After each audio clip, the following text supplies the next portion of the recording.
Words of Hope exists to give all people in all places access to God's Word. We concentrate on areas where it's really hard to be a Christian for a variety of reasons. And one of the places we do this is in Uganda. When we started in 2006, we had 3 languages on air: English, Luganda, and Kuku. Kuku is not a cuckoo bird, but it's a Kuku tribe. It doesn't have a geographical location in Uganda.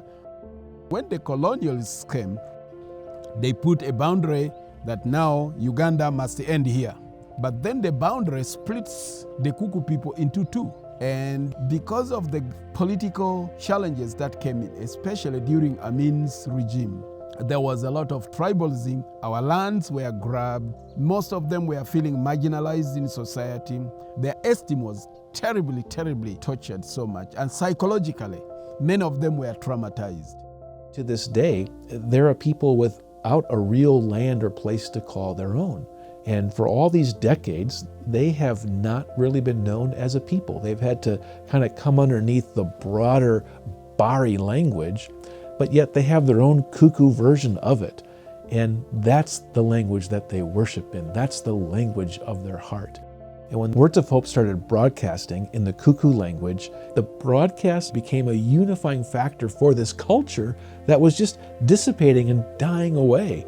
As we bring them together, they see how many they are. They begin to say, we are also a tribe who are proud. Words of Hope is still the only ministry that is providing gospel content in media for this people group. There has never been any Kuku program elsewhere. It's only Words of Hope that has brought Kuku language into the radio program. Now, the Kuku people realize they have a voice and they have a place to be at God's table and with God's brothers and sisters. But one of the things they lack is a Bible in their own language.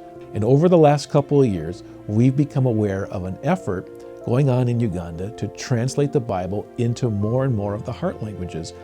What we're committed to doing is helping to resource the Kuku Bible translation.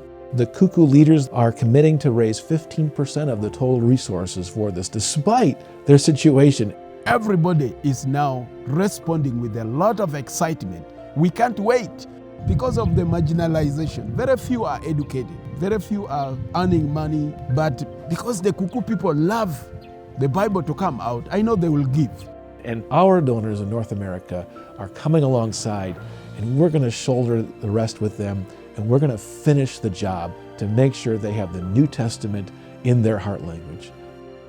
And I am so glad, being my tribe, my language, if we can produce a Bible, I will be like Simeon in the Bible. Lord, may thy servant depart in peace. For my eyes had seen the Kuku Bible brought up for the Kuku people. The Bible will remain for the generation to come and the generation to come. We want to thank God that Words of Hope is doing much more than broadcasting. We are now going to bring a tribe to get to know that they are loved by God and recognized as a community. What I love about the work of Words of Hope among the Kuku people is that it is so typical of so much of our work, starting small, staying with it over time, and seeing what God does. And we get to be a part of what God is doing for a people like the Kuku.